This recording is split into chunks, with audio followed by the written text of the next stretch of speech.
โอ้กำลังหอดผู้บอลจะใส่กับหนูพูดขึ้นเถิงเขาอยู่ใจผู้ตอนนี้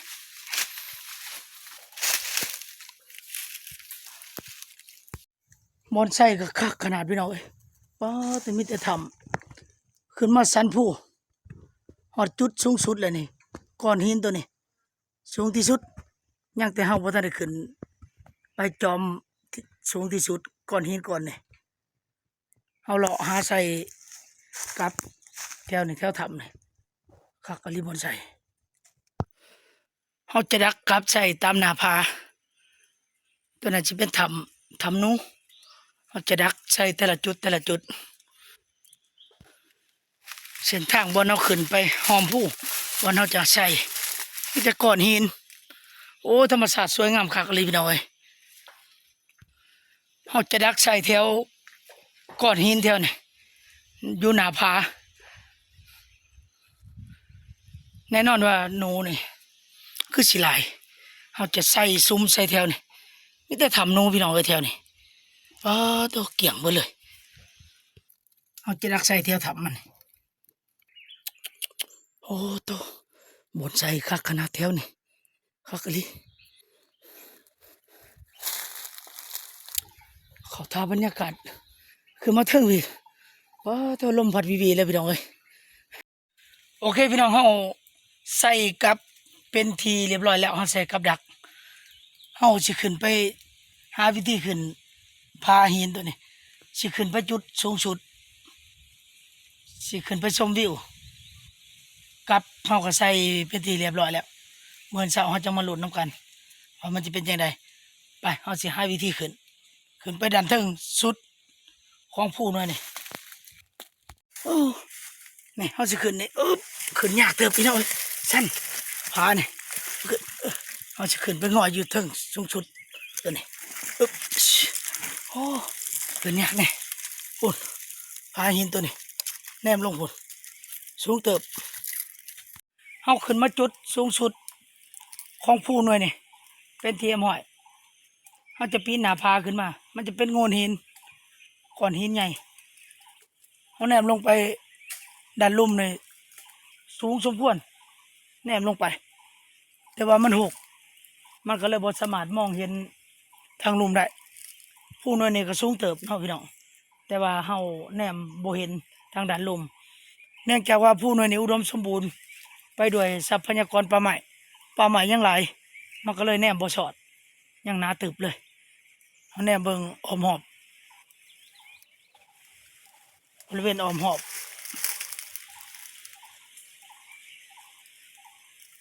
ได้ยินแต่เสียงนกห้อง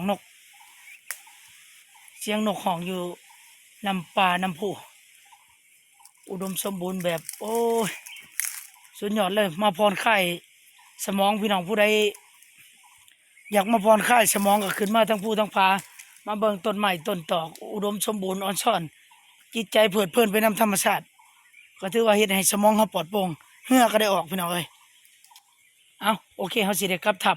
ไปนอนอยู่ทับมื้ออื่นเขาจังมาลุ้นกันจังมายามว่าสิมาหรือบ่มาน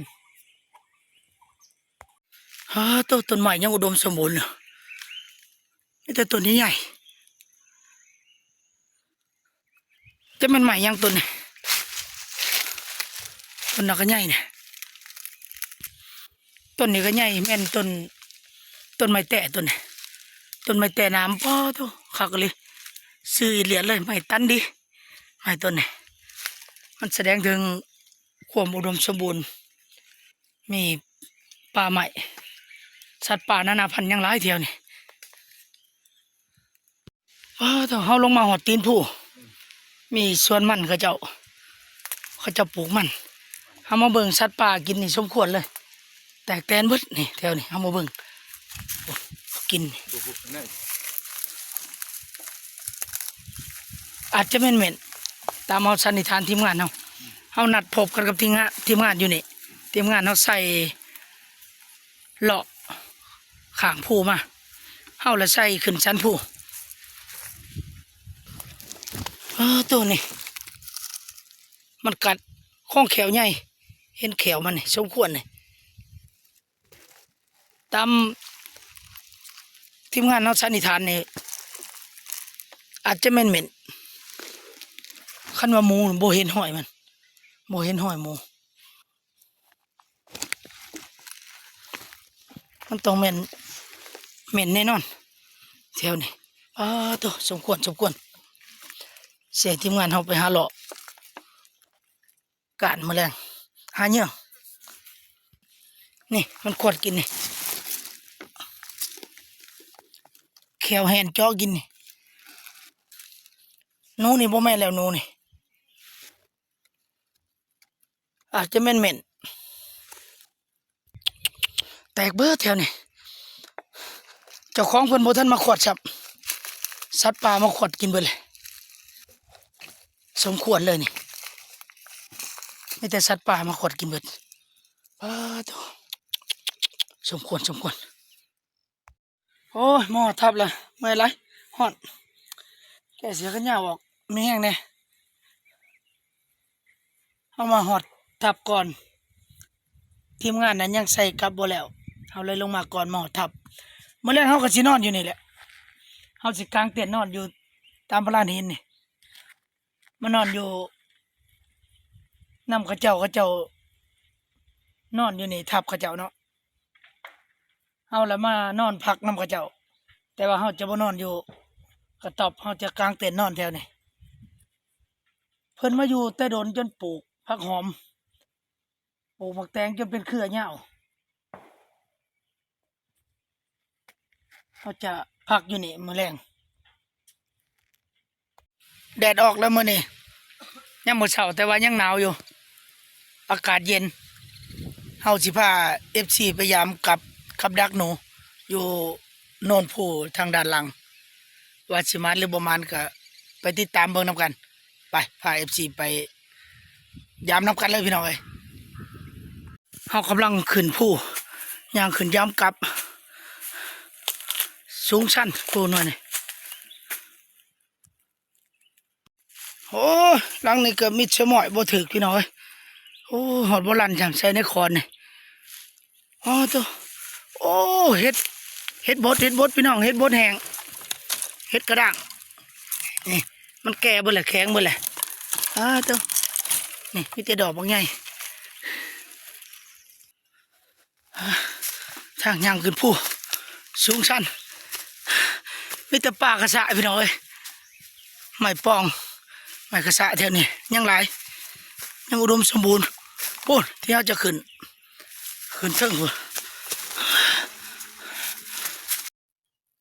เขาย่างขึ้นพักนี่ก็ถือว่าสูงเติบพี่น้องเอ้ยพักที่หนึ่งโอ้ตัวใหม่ที่เขาเจ้าปาดไว้เขาเจ้าขึ้นมาเอาได้สูงขนาดถือว่าเก่งชุดยอดเลยเนาะชาวบ้านที่มาเอาใหม่อยู่นี่เอามาหลุดลังต่อไปโอ้ยลังนี่ก็มิดซอยหม้อยคือบ่มานแท้ลังได้ก็มิดตาสิได้กินอยู่บ่แน่นี่กลับหอดบ่หลันเลยเอาพยายามลังต่อไปอีกโอ้ยไม้ต้นคือใหญ่เดียววะตัวพี่น้องเอ้ยอันนี้มันไม่ดูไม่เตะค่าพี่น้องเอ้ยเนี่ยเบิ่งต้นใหญ่ขนาดเหลือเพียงเดียวยังใหญ่พอแห้งไม้ต้นนี้เขาเจ้าบักไปเห็ดเขาเจ้าบักไปเลยพี่น้องเอ้ยยังเหลือแต่เพียงเดียวกิ่งงามันเกิดกันยังใหญ่ขนาดนี้เป็นไม้เตะค่าไม้นี่งามไม้เตะค่านี่เป็นไม้เนื้อดีจะมาเบิ่งขางเพื่องที่มันบกโกนก็ถือว่าใหญ่สมควรเอาพยายามลังต่อไปอีกมันไหนก็ไข่ตี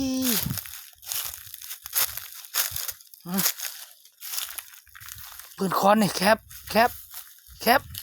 เรียบร้อยป่โอ้ยมิดสอยหมอยอยู่ดอกเอ้ยลังใดก็คือบ่มานแท้สิได้กินบ่วะเนี่ยนี่โอ้เมื่อยย่างเกินปูเอามาหอดพักที่สองตอนนี้คือหอดพักที่สองแล้วนี่เป็นสัญลักษณ์เข้าไม้ไว้เขาอย่าลงอย่าลืมลังใดก็คือมิดเฉมอยสิบ่มานแท้ยังมีหวังเขามาลุ้นลังต่อไปอีกโอ้ยลังนี่ก็บ่ถือพี่น้อย โอ้ยหลังใดก็มีสมอดใหม่ก็งามอันนี้แม่นใหม่ที่เขาเจ้าตัดไว้ชาวบ้านตัดไว้เขาเจ้าบ่เอาเมื่อบ่เบิดไม้ละแอนงามขนาดอยู่เทิงผู้พี่เอาลงยากขนาดเอายังไม่วางรุ่นหลังต่อไปอันนี้เส้นทางที่เราจะขึ้นผู้สั้นขนาดเลยผู้นอนนี่ส่วนหลายก็จะเป็นผู้มีหินก้อนหินเป็นผาหินดินก็มีแต่ว่าดินโบราณส่วนใหญ่จะเป็นหินเส้นทางเขาจะขึ้นป้าตัวเป็นผาสลับซับซ้อนเอามาลุ้นลังนี่มันบ่โอ้ไม่เสมอยพี่น้องเอ้ยลังนี่กระโบถือมาใส่เขาว่าคักเลยในคอดมันอยู่เครือ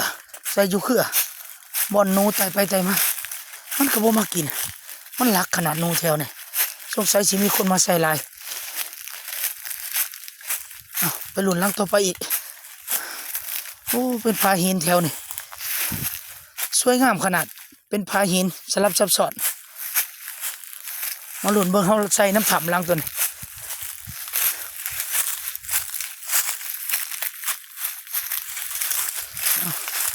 โอ้ลังอยู่ถ่ำนี่ก็มีสมอยเห็นเป็นตะมีลังอยู่ถ่ำนี่หูมันออกมาในถ่ำมันยังบ่ถือกำหอดโบราณถ่ำตัวนี้ถ่ำใหญ่ยามฝนในชาวบ้านเขาจะมานอนอยู่นี่เพื่อลบฝนสูงท่วมหัววิดหัวสามารถบรรจุคนได้ประมาณเป็น20ยามฝนนี่อันนี้เนี่ยเบิ่งขึ้นเบิ่งทางเทิงมันป้าตัวขักเลยก้อนหินก้อนนี่ใหญ่เป็นผาหน้าผาสั้นขึ้นไปเทิงกันเอาขึ้นไปเทิงเนี่ยโอ้สูงขึ้นยากขนาดก็ได้เอามาเบิ่งบริเวณปากถ้ำอันนี้เป็นบอนชาวบ้านมาหากินบอนผักบอนเศร้าเอามาหลุนลังต่อไปอีกโอ้เบิ่ง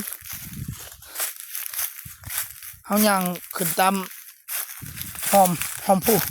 ตามหอมเห็นเอาสิมาหอดผักสูงสุดแล้วยังอีกบ่ไกลโอ้ยลังนี่ก็มีสมอยคือบ่มานแท้มื้อนี่บ่ได้เด้อเอายังมีหวังรุ่นลังต่อไปอีกเอาใส่อยู่ปากถ้ำตัวนี้แคบถึงบ่โอ้ยมีสมอยอีกลังนี่ก็ได้คือบ่มานโอ้ตัวเป็นตาถือขนาดเที่ยวนี่มีแต่ถ้ำเกี่ยงมดอยู่ในถ้ำนี่แต่ว่าหนูบ่มากิน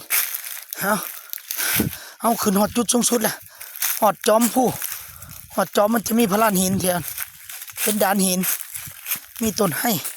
โอ้ต้นไห้ต้นใหญ่ขนาดเนี่ยมันเป็นหมากนี่โอ้นกหนูมากินนี่สมควรบ่ว่าสิเป็นหอกกระแต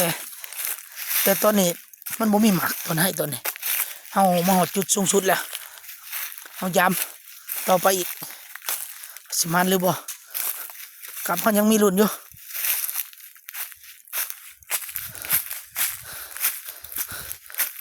โอ้หลังนี้ก็แนมเห็น